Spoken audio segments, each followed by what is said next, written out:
بالله من الشيطان الرجيم بسم الله الرحمن الرحيم الحمد لله رب العالمين بسم الله والصلاة والسلام على رسول الله السلام عليكم ورحمة الله وبركاته. Allahu Akbar, Allahu Akbar, Allahu Akbar. Isang magandang gabi po sa inyong lahat. Hayaan niyo muna po akong batiin una sa lahat yung ating pong panauhin. Humihingi din po ako ng paumanhin kay Associate Justice po. Pasensya na po kung dumating po ako nagsasalita po kayo, pasensya na po. Pagsasabihan ko po yung aking staff kung ano magagawin nyo. Dahil kayo po ang pinakamahalaga na mga bisita. Palakpakan po natin ang ating Honorable Marvick po kayo. Paano po Honorable Antonio T. Col Jr. Ating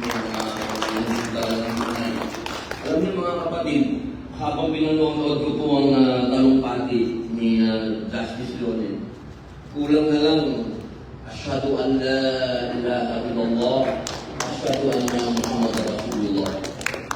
Yung mga sinabi niyo po, para po akong nakikinig ng tutwa. Ang alam niyo po, ang tutwa po sa isang Muslim, yan po ang pinakamahalagang parte ng kanyang pananampalataya kapag siya ay nakikinig ng Friday sermon. Lahat po ng binanggit po ninyo, Justice, yun po ang katangian ng isang tunay na Muslim leader. Kung paano maging humble, kung paano sinupahan niya yung pagsisilbi sa tao, kailangan makinig ka sa tao. Yung justice, napaka-halaga po sa Islam ng justice sa lahat. Yun po ang core ng faith ng mga Muslim. Kaya po nung nagsasalita kayo, justice, kinikilabutan po. Kung napangangat po po, nung kinakausap ko, sorry po sister, kinakausap ko ni sister, hindi ko masyadong ano po, kadayawan po yung sinasabi ko na. Sorry po sorry po. Maraming salamat po sa inyong message. Yun po ay message hindi lang po para sa akin mga kapatid, kundi para sa akin na rin po. Napakahalaga po nung sinabi ninyo, lalo-lalo na huwag natin hayaan na yung ating mga kababayan ay talagang hanggang ngayon nakabihag pa rin po sa politika na hindi natin maintindihan kung anong direksyon ng politika natin. Sana itong binibigay sa atin na kapangyarihan ng Supreme Court, alam nyo, para sa akin, napakalaking tulong mga kapatid ng Supreme Court dahil meron po tayong pasalamat kay Congressman Adjong dahil kanya nagbulayang pagdagagdag ng Sharia Court, Circuit, District, lahat po. Salamatan po natin si Congressman Adjong. Alam mo, di maporo. Dahil ako di maporo din. Dahil ako inapunan nila. Alam niyo po, malaking parte na ang Muslim senator na nanggagaling sa local, sa mga congressman, lagi ko pong sinasabi na pagkagaling na dyan sa House, hindi na dapat niyang kino-question ng kahit na sino-sino, basta para sa Muslim. Kasi walang pwedeng magsabi sa amin kung hindi ang Bangsamoro, di ba? Kasi kayo ang Muslim, katulad po ng National Hijab Day, paalala ko lang po ulit, yung National Hijab Day natin, hindi pa rin po kami makaaba-abante sa bicameral kasi may mga senador na kinukontra yung National Hijab Day. May naguguluhan ako dahil pagdating sa pananampalataya, siguro walang dapat pakinggan kundi ang mga Muslim sa Kongreso dahil matagal na sila dyan. At ang kanilang pagka-Muslim, masasabing pinaka-authentic.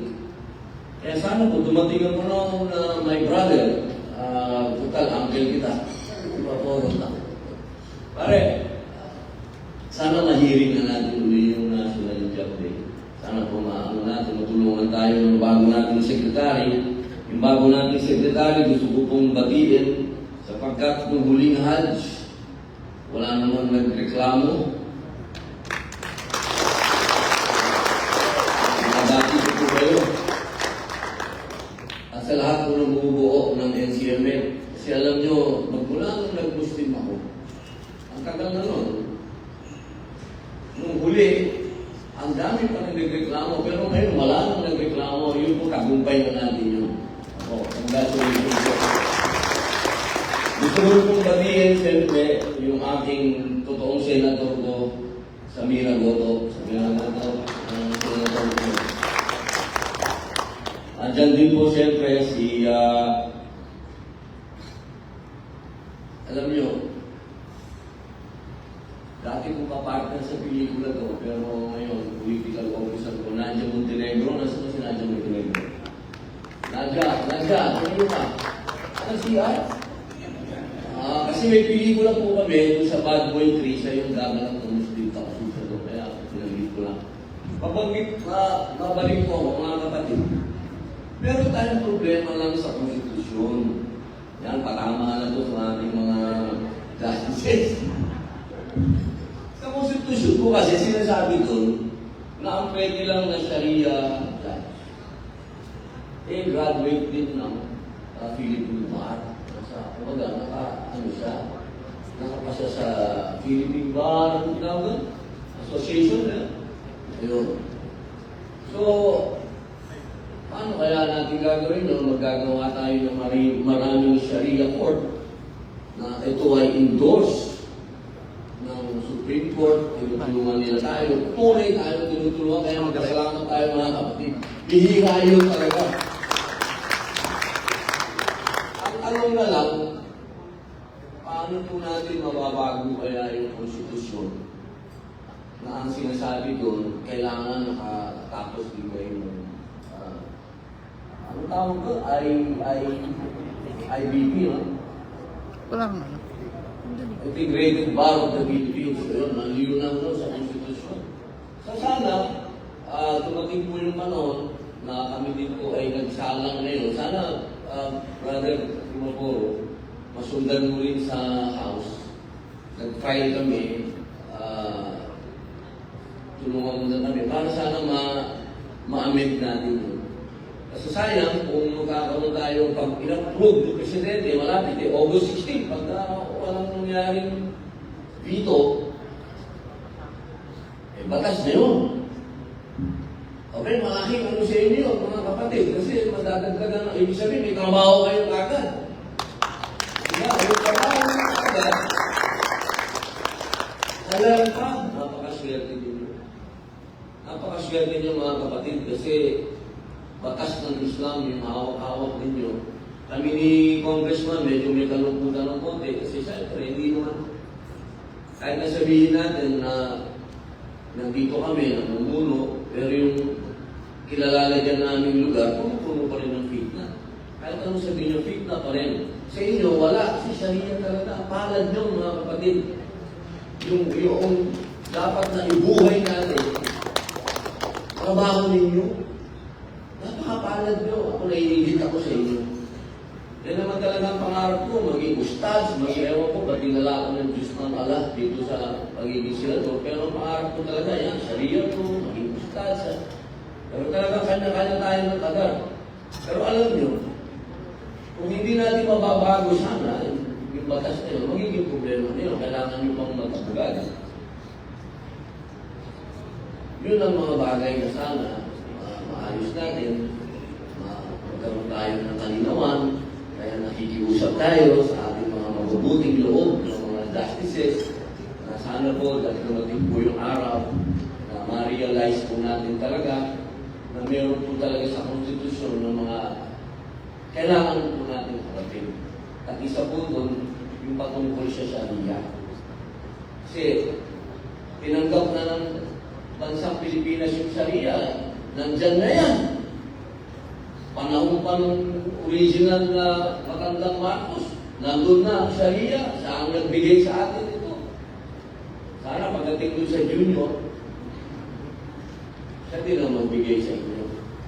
Kasi naniniwala naman tayo na itong bayan natin, tinatanggap naman na ng lahat. Pati ang naalala niyo naman, nung sinabi yung BOL, talagang tinanggap na ng gobyerno na meron talagang historical injustice na nangyari dito sa Pilipinas.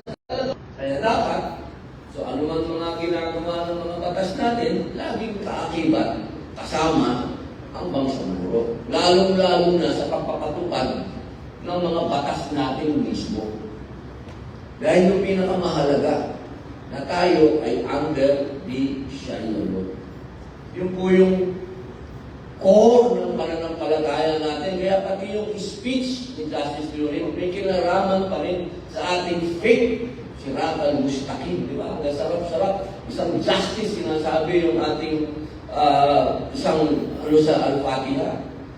Tagumpay na natin yun, mga kapatid, napaka isang ginagalang at talagang sinasabi natin, mataas na posisyon sa gobyerno. Binabanggit niya, Arabic, Allahu Akbar. Palagay ko naman po, tagumpay na natin lahat.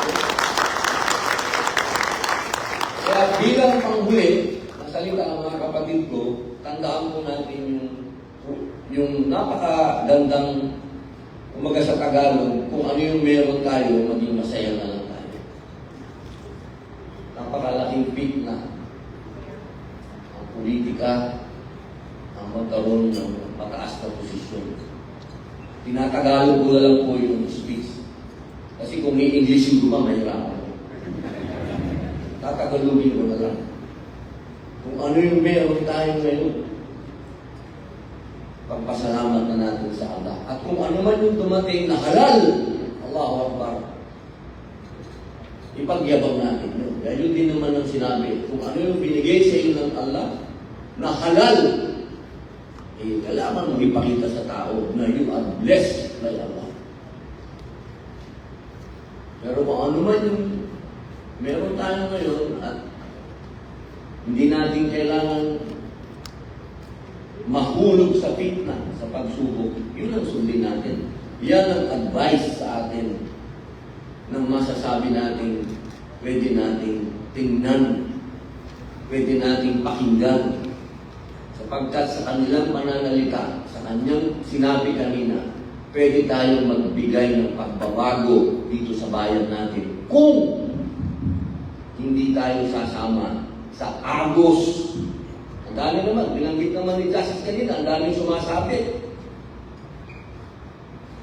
Dito sa posisyon natin, kailangan meron tayong siratal mustaqim, yung matuwid na landas. Yun lamang po, maraming salamat. Assalamualaikum warahmatullahi wabarakatuh.